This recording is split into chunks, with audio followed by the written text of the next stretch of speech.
नमस्कार दोस्तों, स्वागत है आपका आज के इस नए वीडियो में। और आज हम बात करेंगे एक बहुत ही इम्पोर्टेंट सूत्र की। और इस सूत्र में असल में अब हम जानने की कोशिश करेंगे इफेक्टिव समाधि क्या होती है। तो आप जानते हैं कि योग में जो है अक्सर समाधि की बात होती है, लेकिन कई सारे लोग इफेक्टिव जान नहीं पाते हैं कि समाधि का मतलब क्या होता है और ये समाधि जो है कितने प्रकार की होती है। तो ये जो आपका सूत्र है अगला, सूत्र नंबर 17, ये हमें जो है समाधि के बारे में, उसके समाधि के प्रकार जो है उनके बारे में थोड़ा-सा ये बताएगा, और जिससे थोड़ा-सा आपको ये आइडिया मिलेगा, अंदाज़ा लगेगा कि इफेक्टिव समाधि का मतलब क्या होता है और जो ये अलग-अलग तरह की, अलग-अलग प्रकार की जो समाधियाँ हैं वो कौन-सी हैं। तो दोस्तों स्टार्ट करते हैं आज के इस इम्पोर्टेंट सूत्र को, जो कि आपका है सूत्र नंबर 17।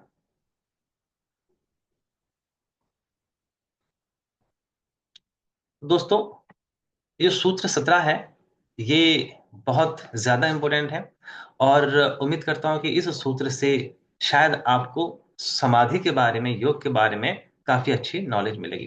तो ये सूत्र 17 है, वह आपका वितर्क, विचार, आनंद, अस्मिता, रूपानुगमात संप्रज्ञात है। तो ये जो आपकी संप्रज्ञात समाधि है या इफेक्टिव जो समाधि है, ये वितर्क, विचार, आनंद और अस्मिता 4 प्रकार की इफेक्टिव होती है। अब ये जो शब्द हैं, ये हमने शायद पहले नहीं सुने हैं, तो यहाँ पर इनको समझना बहुत ही इम्पोर्टेंट है। तो मोटा-मोटी पहले तो ये समझें समाधि का मतलब क्या है? संप्रज्ञात समाधि का मतलब क्या है? जब हम किसी चीज़ को स्टडी करते हैं, रिसर्च करते हैं और उसको समझने की कोशिश करते हैं, तो आप किसी चीज़ को जो है थोड़ा मोटे-मोटे तौर पे जो है समझ सकते हैं, ब्रॉडली वे में। और अगर थोड़ा-सा और डीप में समझना, तो उसके थोड़ा-सा और बारीकी हैं, उसकी तरफ जाते हैं, उसकी जो है और बहुत ही जो है उसकी डीप में जानने की कोशिश करते हैं, जो उसकी और फर्दर बारीकियाँ उनको समझने की कोशिश करते हैं। उसके बाद अगर आपकी जिज्ञासा और है, क्योंकि उस चीज़ का या कोई भी प्रोडक्ट हो, कोई भी चीज़ हो, उसका अंत या उस जिसकी शुरुआत है, वो शायद थोड़ा-सा और आगे हो सकती है। एक सिंपल सी बात करते हैं, मान के चलो हम सूरज की बात कर रहे हैं, हमें जो है हम काफ़ी टाइम पहले की बात है, किसी मनुष्य के मन में जिज्ञासा है, सूरज क्या है, कैसे है, इसका मतलब क्या है अकॉर्डिंगली। तो वो उसके स्थूल रूप को देखेगा, और ज़ाहिर-सी बात है हमारा पहला जो है देखना, समझना, रिसर्च करना, वो किसी भी ऑब्जेक्ट के ऊपर जो है वो स्थूल रूप में उसको हम देखेंगे, इसका आकार, प्रकार कैसा है अकॉर्डिंगली। फिर हमने देखा, अरे! ये तो जो है एक जो है एक गोल राउंड सी फिगर है। फिर थोड़ा-सा और आपने चिंतन-मंथन किया कि यहाँ से तो जो है रोशनी भी आती है, इससे जो है हमें ऊष्मा यानी कि ऊर्जा या गर्मी भी मिलती है। और फिर और डीप में जाएँगे तो शायद आप ये समझेंगे या जानने की कोशिश करेंगे, तो सूर्य तो भई बेसिकली कुछ और नहीं है, आपका कंपोज़िशन ऑफ गैस है। इसमें जो है विभिन्न प्रकार की गैस हैं, जिससे जो है आपका ये सूर्य बना है, और डीप में जाएँगे तो उसकी और कारण जो है आपको सामने नज़र आएँगे। तो कहने का मतलब ये, जब आप किसी चीज़ को, किसी सब्जेक्ट, किसी ऑब्जेक्ट को एनालाइज़ करते हैं, तो एक-एक करके आप जितना उसको जानते हैं, फिर आपके सामने उसके और कारण और रीज़न ऑफ रीज़न जो है वो आते हैं। तो जब इस तरीके से आप रीज़न ऑफ रीज़न को एक्सप्लोर करते हुए और डीप में जाते हैं, तो वही अवस्था आपकी समाधि की कहलाती है, वही अवस्था आपकी योग की कहलाती है। तो संप्रज्ञात समाधि का मतलब ये है कि जब हम किसी चीज़ की, विषय की, किसी भी सब्जेक्ट, ऑब्जेक्ट की अच्छी प्रकार से स्टडी, रिसर्च कर लेते हैं, उसको अच्छे प्रकार से समझ लेते हैं, और जो उससे पहले ना हमने उसके बारे में जाना था, ना सुना था, और अविद्या रहित, संशय रहित, विपर्य रहित जब उस चीज़ को हम भली प्रकार जान, देख, समझ लेते हैं, तो उस अवस्था का नाम जो है संप्रज्ञात समाधि है। तो मेरे ख्याल में अब आपको समझ में आ रहा हो कि योग या समाधि का इफेक्टिव मतलब क्या? जैसे मैंने आपको स्टार्टिंग में बताया था, बेसिकली योग, मेडिटेशन आपका ये एक वे है नॉलेज गेन करने का। एक मीडिएशन है नॉलेज गेन करने का। तो आप जब किसी चीज़ को समझते हैं, पढ़ते हैं, तो जैसे-जैसे आप जो है उसके स्थूल चीज़ को समझते हैं, जानते हैं, किसी सब्जेक्ट, किसी ऑब्जेक्ट को, कोई टेबल आपके सामने पड़ी है, आपने कहा है तो कोई टेबल है, फिर थोड़ा-सा आपने दिमाग लगा, अरे! ये टेबल तो लकड़ी से बनती है।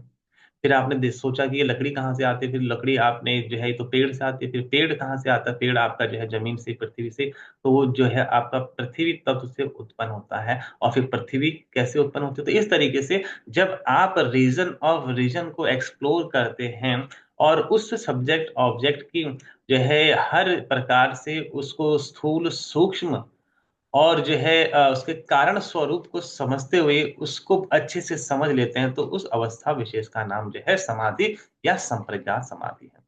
तो जो सूत्र 17 है हमको यही बताने की कोशिश कर रहा है कि जो ये संप्रज्ञात समाधि है 4 प्रकार की होती है, वितर्क, विचार, आनंद और अस्मिता। अब थोड़ा-सा हम इन वितर्क, विचार, आनंद और अस्मिता को समझने की कोशिश करते हैं। तो दोस्तों, जैसे हमने अभी बात की कि भई जब आप किसी सब्जेक्ट ऑब्जेक्ट को समझते हैं, तो हम स्टेप बाय स्टेप आगे जाते हैं, स्टेप बाय स्टेप रिसर्च ही करते हैं, स्टेप बाय स्टेप जो है स्टडी करते हैं। तो ज़ाहिर-सी बात है पहले तो हम उसको जो है जो बाहरी तौर पे उसको देखेंगे जैसा हमारा फिज़िकली वो नज़र आएगा, जैसा स्थूल स्वरूप में हमें नज़र आएगा उसको एनालाइज़ करेंगे। तो जब आप किसी भी सब्जेक्ट, ऑब्जेक्ट किसी भी वस्तु को स्थूल रूप से एनालाइज़ करते हैं, स्थूल जो उसके भाव हैं या जो उसका स्थूल आकार, जो उसका स्थूल प्रकार है, जब उसको जो है आप फिज़िकली एनालाइज़ करते हैं, तो उस भावना, उस अवस्था विशेष का नाम व जो है वितर्क अनुगत समाधि या वितर्क अनुगत संप्रज्ञात समाधि। तो ज़ाहिर-सी बात है मुझे लगा कि अरे ये सामने जो है ये चीज़ क्या है देखा मैंने आपका ये मान के चलो कुर्सी एग्ज़ाम्पल ले लो और कुर्सी आपकी प्लास्टिक की है। तो मैं उस फ़िज़िकल जो है जब सब्जेक्ट ऑब्जेक्ट को देख रहा हूँ कि ये कुर्सी है तो इसका आकार प्रकार ऐसा और इसमें तो बैठते हैं। फिर मैंने हिसाब लगाया भई कुर्सी है तो आखिरकार बनी कैसे है? फिर मैंने उसकी जो है जो जिस चीज़ से बनी है उसका जो है निरीक्षण किया तो प्लास्टिक से बनी है। अब प्लास्टिक भी ज़ाहिर-सी बात है कहीं न कहीं से आया होगा तो प्लास्टिक मैंने हिसाब लगाया तो जो है आपका ये पृथ्वी से आया है यानी कि पृथ्वी तत्व से आया है। तो इस तरीके जब आप उसको जो है फिज़िकली एनालाइज़ करते हैं, स्थूल भाव में उसको एनालाइज़ करते हैं, तो ये जो आपकी स्टडी रिसर्च है, इस भावना, इस समाधि को जो है हम वितर्क अनुगत समाधि कहते हैं। तो ज़ाहिर-सी बात है, ये काफ़ी इम्पोर्टेंट है और ये पहली सीढ़ी है, किसी भी चीज़ को हम देखते हैं बेसिकली यानी फिज़िकली देखते हैं और वो स्थूल भाव में होती है, तो जब आप इस तरीके से स्टडी रिसर्च करते हैं, तो उस भावना, उस समाधि का नाम संप्रज्ञात समाधि, वितर्कानुगत संप्रज्ञात समाधि। अब जब आपने देख लिया उसका जो है स्ट्रक्चर, जैसे हमने सूरज की ही बात की कि हमें दिख रहा है अरे सूरज तो जो है अभी गोल है और इस सूरज से हमें गर्मी मिलती है, सूरज से हमें जो है रोशनी मिलती है। चलो भाई ये तो एक मोटा-मोटे देख देख लिया जो फिज़िकली हमें दिख रहा है, नज़ारा है। फिर शायद आप उस सूरज के और डीप में जाएँगे तो आपको ये तो समझ में आएगा कि गोल-सा दिख रहा है, रोशनी भी मिल रही है, गर्मी भी मिल रही है। लेकिन आपने कहा कि आखिरकार ये इसका रीज़न क्या है? फिर आपने उसकी स्टडी रिसर्च फर्दर की, उसके जो है आपने देखा ये तो भैया कंपोज़िशन ऑफ गैस है। इसमें तो जो है गैस का जो है संघटन-विघटन हो रहा है जिसकी वजह से जो है वहाँ पर गर्मी उत्पन्न हो रही है। तो जब इस तरीके से आप किसी सूक्ष्म विषय पर जो है अपना चिंतन, मंथन, स्टडी, रिसर्च करते हैं, तो वो जो आपकी समाधि है, वो विचारानुगत संप्रज्ञात समाधि कहलाती है। तो विचारानुगत समाधि एक कदम थोड़ा-सा आगे है। हमने मोटा-मोटी अब इस चीज़ को समझ लिया कि ये चीज़ क्या है, फिर उसका रीज़न जब हम जाते हैं थोड़ा-सा डीप में, तो वो आपकी विचारानुगत समाधि इफेक्टिवली कहलाती है। और ये जो आपकी विचारानुगत समाधि है, ये सूक्ष्म विषयों से जुड़ी हुई है। जो आपके सूक्ष्म विषय हैं उनसे, तो जिसमें आपका सूक्ष्म भूत हो गए, जैसे हमने बात की होगी आप जानते हैं जो पृथ्वी, जल, वायु, आकाश है, ये इनके जो सूक्ष्म भूत हैं, उनको जो है हम सूक्ष्म के नाम से जानते हैं। तो जब आप उन सूक्ष्म विचारों पर या सूक्ष्मता के ऊपर जो है चिंतन-मंथन करते हैं, रिसर्च करते हैं या इंद्रिय जो हमारे जो इंद्रिय विषय हैं, ज्ञानेंद्रिय हैं, उनके जो है से जुड़ी हुई चीज़ों के ऊपर स्टडी रिसर्च करते हैं। तो ये जो आपकी समाधि है, ये विचारानुगत संप्रज्ञात समाधि कहलाती है। तो मेबी अब आप समझ रहे होंगे कि हम एक-एक करके किसी सब्जेक्ट, किसी ऑब्जेक्ट को जो है डीपली एनालाइज़ कर रहे हैं और हम स्टेप बाय स्टेप जो है और डीप में जा रहे हैं, उसके कारण के कारण को भी जानने की कोशिश कर रहे हैं। तो पहले हम उसकी जो है ओवरऑल ग्रॉस बॉडी या ग्रॉस जो स्ट्रक्चर उसको समझते हैं, फिज़िकली समझते हैं, स्थूल रूप से समझते हैं। जब दिख गया हाँ, अब इसका आकार प्रकार ऐसा है, इसकी जो प्रॉपर्टीज़ अकॉर्डिंगली ऐसे बट समझ में आता है कि इसका रीज़न क्या है। तो जब हम उसके सूक्ष्म जो है की तरफ जाते हैं, तो उस समाधि का नाम विचारानुगत समाधि एक्चुअली कहलाती है। इसके बाद दोस्तों अगली जो समाधि है वो आपकी आनंद अनुगत समाधि है। जब इन सूक्ष्म विषयों की तरफ जाते हैं, तो उन सूक्ष्म विषयों की जो है चिंतन मंथन में आपको फिर आगे और नज़र आता है कि इन सूक्ष्म विषयों का भी कोई कारण है। ये सूक्ष्म जो भूत हैं या सूक्ष्म जो आपकी ये अवस्थाएँ हैं, इनका भी कोई कारण है। तो वो कारण आपकी जो है तन्मात्राएँ हैं। तन्मात्राएँ और जो है तन्मात्राएं जिसका जो कि उत्पादक अहंकार है। तो जब अब और डीप में जाते हैं उन सूक्ष्म विषयों के, उन जो है सूक्ष्म भूत हो चाहे सूक्ष्म इंद्रियां हों, उनके कारण की तरफ जाते हैं, तब आपको दिखता है और आपका जो सतोगुण है वो बढ़ता रहता है। तो सतोगुण के प्रकाश में आपकी एकाग्रता और बढ़ती है, और आपकी जब एकाग्रता बढ़ती है तो आपका जो नजर है या आपका चिंतन मंथन है तो वो और डीप और जाता है। तो आपके सामने क्वेश्चन आता है कि इन सूक्ष्म विषयों का कारण क्या है। तो आपने देखा कि इन सूक्ष्म विषयों का कारण अहंकार है। तो जब आप इस अवस्था में होते हैं, जब आप अहंकार विषयक भावना को जो है स्टडी रिसर्च करते हैं, तो वो जो समाधि कहलाती है वो आपकी आनंद अनुगत संप्रज्ञा समाधि कहलाती है। और आनंद रखने का नाम इसका इसलिए है क्योंकि अहंकार जो है आपका वो आनंद स्वरूप है। और मे बी आपने कहीं वेदों के रिगार्डिंग पढ़ा होगा, सुना होगा कि जब हम जो हिंदू धर्म की बेसिकली बात करते हैं उसका मूलभूत आधार ब्रह्म है। तो इस ब्रह्म को अलग-अलग ऋषि मुनियों ने अपने स्टडी रिसर्च करके अपने-अपने सामर्थ्य से उसको डिफाइन करने की कोशिश करी है, जो कि अलग-अलग वेदों में उसको जो है डिफाइन है। तो एक जगह ये जो है आपका ब्रह्म वाक्य भी आपने आनंदो ब्रह्मा। तो ये जो ब्रह्म है आनंद स्वरूप है, तो क्योंकि जो आप जब डीप-डीप जाते हैं तो जो आपकी अहंकार वृत्ति है ये आनंद स्वरूप है। तो यहाँ पर जो योगी है वो अपने आप को सुखमय ही दिखता और समझता है। तो वो ये जिसको इस वृत्ति का आभास होता है कि मैं सुखी हूँ, मैं सुखी हूँ। तो ये जो आपकी समाधि है, जो अहंकार से विषयक भावना है, जहाँ पर हम अहंकार के विषय को यानी कि कारण के, स्थूल के कारण सूक्ष्म और सूक्ष्म के कारण जो है आपके अहंकार को जब हम स्टडी रिसर्च करते हैं या उस अवस्था में आते हैं या उस भावना का जो है हम अनुसरण करते हैं, तो इस इस समाधि का नाम आनंदानुगत संप्रज्ञात समाधि है। तो दोस्तों, अब आप समझ रहे होंगे कि हम और डीप में इफेक्टिवली आ गए। फिर योगी अगर यहीं तक ना रुके, क्योंकि ये जो आपकी आनंदानुगत समाधि है, क्योंकि यहाँ पर आपको आनंद का अनुभव होता है, तो कई योगी इस ही अवस्था को जो है स्वरूप अवस्था यानी कि लास्ट डेस्टिनेशन समझते हैं और यहीं पर वो जो है आपका रुक जाते हैं। लेकिन अगर कोई योगी यहाँ पर नहीं रुकता है, उसकी जो है चाह और आगे है, उसका सत्वगुण और जो है आपका बढ़ जाता है, उसकी एकाग्रता और बढ़ती है और अगर आप उसको दिखता है कि आगे भी कुछ है, इसका भी कोई रीज़न है, तो जब वो आगे बढ़ता है, तो उसको जो है अस्मिता यानी कि जो महत्त्व है, चित्त है, बुद्धि है, चेतन से प्रतिबिंबित होती हुई नज़र आती है, तो उसको जो है अगला जो पड़ाव दिखता है, वो आपका अस्मिता का नज़र आता है। तो ये जो आपका अस्मिता के विषय पे जब हम जो है ध्यान करते हैं, चिंतन मंथन करते हैं, तो ये जो आपकी समाधि होती है, आपकी अस्मितानुगत संप्रज्ञा समाधि कहलाती है। तो मेबी अब आप समझ रहे होंगे कि फर्स्ट ऑफ ऑल तो समाधि क्या है? योग क्या है? योग दोस्तों जो है ज्ञान का जो है माध्यम है। तो योग क्या है? एक मीडिएशन है, एक मीडिएटर है, किस चीज़ का? ज्ञान को पाने का। अब ज्ञान तो किसी चीज़ का भी होता है, लौकिक, अलौकिक कुछ भी। तो ज़ाहिर-सी बात है, आप जो है एक परम सत्य को जानने की जो है कोशिश कर रहे हैं कि रीज़न ऑफ द रीज़न क्या है? ये दीन, दुनिया, ब्रह्मांड, संसार का रीज़न कौन है? और भई अल्टीमेटली हम थोड़ा घूम फिर के बात करें तो भई इस दुनिया में, संसार में ईश्वर है नहीं, इसको बनाने वाला कौन है?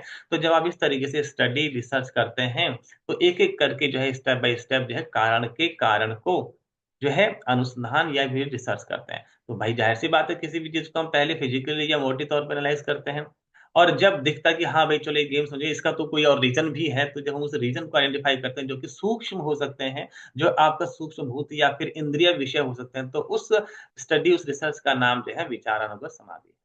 फिर आपने उसकी जो है रीज़न को आइडेंटिफ़ाई किया, हाँ भाई इसका तो कोई न कोई जो है रीज़न है और जो है ये आपका सूक्ष्म भूत है। लेकिन आपने देखा अरे! लगता है इसका भी कोई रीज़न है।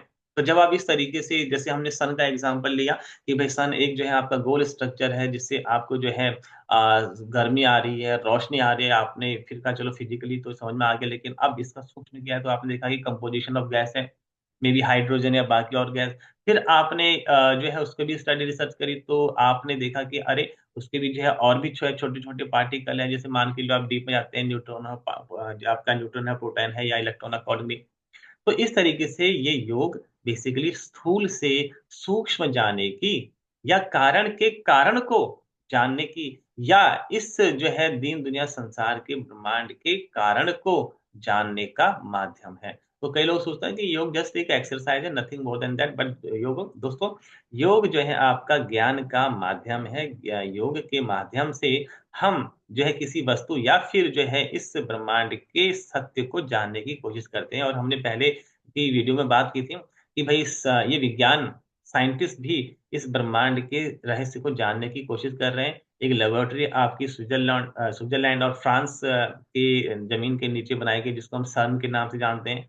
वहां पर वो ब्रह्मांड के सत्य को जानने की कोशिश कर रहे हैं। ब्रह्मांड कैसे बना, इसकी उत्पत्ति कैसे हुई, इसका जो है पास्ट क्या था, फ्यूचर क्या हुआ। तो असल में योग का विषय भी यही है कि परम सत्य इफेक्टिवली क्या है। तो उनका तरीका थोड़ा डिफर है, वो बहिर्मुख होके जो है स्टडी रिसर्च कर रहे हैं, और योग का तरीका दूसरा, वो अंतर्मुख होगी योग की स्टडी कर रहे हैं। क्यों? क्योंकि जो भी इस ब्रह्मांड में है वो हमारे शरीर में, हमारा शरीर भी इस ब्रह्मांड के तत्वों से ही इफेक्टिव बना है। तो वहां पर साइंटिस्ट की जो लेबोरेटरी है वो सर्न लेबोरेटरी है, और यहाँ पर योग की जो लेबोरेटरी है वो उसका एक फिजिकल जो शरीर है। तो इस शरीर के माध्यम से वो फिजिकल, फिर उसके सूक्ष्म, और फिर उसके कारण जो है को जानता है, और इस तरीके से परम सत्य को समझने की कोशिश करता है। तो दोस्तों, ये जो समाधि है, जो संप्रज्ञात समाधि है, कुछ और नहीं, कि किसी विषय, किसी सब्जेक्ट, किसी ऑब्जेक्ट को स्थूल रूप से, सूक्ष्म रूप से और कारण रूप से जानने की कोशिश है, जिसको हम जो है कारण के कारण को जानने की कोशिश करके कह सकते हैं। तो दोस्तों, ये संप्रज्ञात समाधि है, जाहिर-सी बात है, काफ़ी इम्पोर्टेंट है, और जो है अब आप मोस्ट प्रोबेबली समझ गए होंगे कि इफेक्टिवली इसका मतलब क्या होता है। थोड़ा-सा मैं आपको और बता देता हूँ कि ये जो हमारा संप्रज्ञात है, ये अलग-अलग वितर्क, विचार, आनंद की जो हम बात कर रहे हैं, ये किस तरीके से, कैसे-कैसे जुड़े हैं, थोड़ा-सा और फिर आपको समझ में आ जाएगा। तो दोस्तों, जब हम कोई स्टडी रिसर्च करते हैं और जो हमारा स्थूल जो है विषय स्थूल होता है, फिजिकल होता है, जैसे पृथ्वी, जल, आकाश, या कोई भी जो है फिजिकल बॉडी है, या कोई भी फिजिकल चीज़ है, जो हमारी स्टडी रिसर्च उसके ऊपर होती है, तो वो आपका जो है वितर्क अनुगत समाधि कहलाती है। जैसे मैंने कहा भई, मुझे सामने एक जो है टेबल नज़र आई, टेबल मान लो लकड़ी की बनी, मैंने कहा ये स्ट्रक्चर जो है इफेक्टिव क्या है, इसमें तो बैठते हैं, इसमें बैठ के काम करते हैं, ये फिर बना किससे है? तो स्टडी रिसर्च ने बता दिया, ये तो लकड़ी से बनती है। अब लकड़ी जो है आपकी कहाँ से आती है? तो लकड़ी आती है आपकी ज़मीन से, जो है पेड़ से आती है। अब मैंने हिसाब लगाया, और पेड़ से आती है, पेड़ कहाँ से आता है? पेड़ तो ज़मीन से आता है, तो वो पृथ्वी तत्व का एग्ज़ाम्पल इफेक्टिवली हो गया।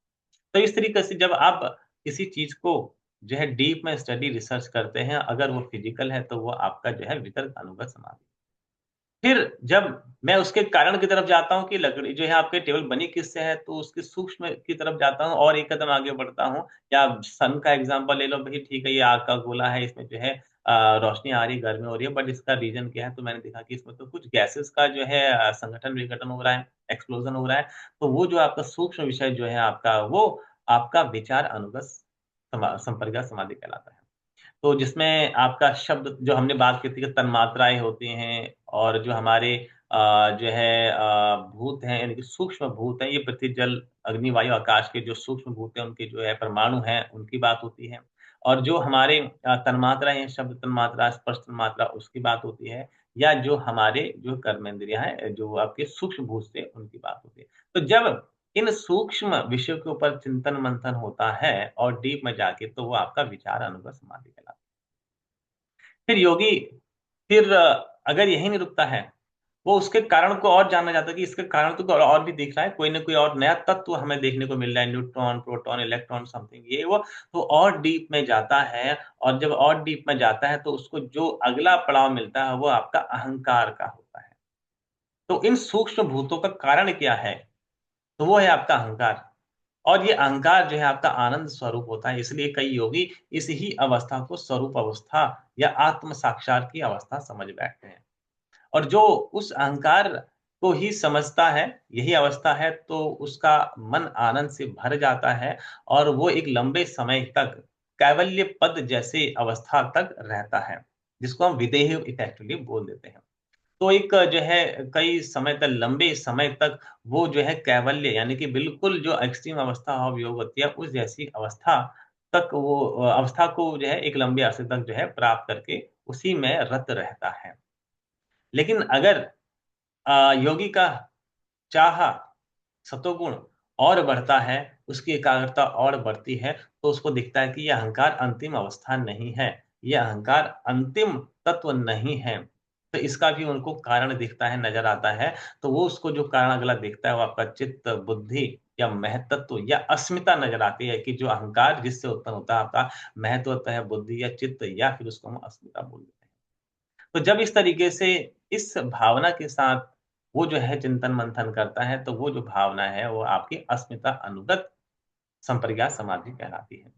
तो इस तरीके से अब आप समझ रहे होंगे, ये जो सारी-सारी ये जो जड़ प्रकृति है, जो आपकी माया है, जो ये सारी दीन दुनिया ब्रह्मांड है, इस तरीके से जो है ये बनता है और जब हमको रिवर्स ऑर्डर में जो है स्टडी रिसर्च करते हैं, कारण के कारण को समझने की कोशिश करते हैं, तो वो जो है आपकी समाधि कहलाती है और अलग-अलग विषयों को, भावनाओं को लेकर अगर हम समाधि करते हैं, तो अलग-अलग तरह की भावना समाधि कहलाती है, वितर्क अनुगत, विचार अनुगत और आनंद अनुगत और अस्मिता अनुगत। तो दोस्तों मोस्ट प्रोबेबली अब आप शायद समझ रहे होंगे इफेक्टिवली जो है आपकी समाधि क्या होती है, इसके प्रकार क्या हैं और इसकी इम्पोर्टेंस इफेक्टिवली क्या है। तो दोस्तों ये सूत्र नंबर 17 बहुत ही ज़्यादा इम्पोर्टेंट था और यहाँ से आपको इस योग का जो मार्ग है, उसका थोड़ा-सा और अच्छे से उसके बारे में थोड़ा-सा और आपको अच्छे से पता चला होगा। तो दोस्तों आज की वीडियो में इतना ही, मिलते हैं अगली वीडियो में, till then take care, bye,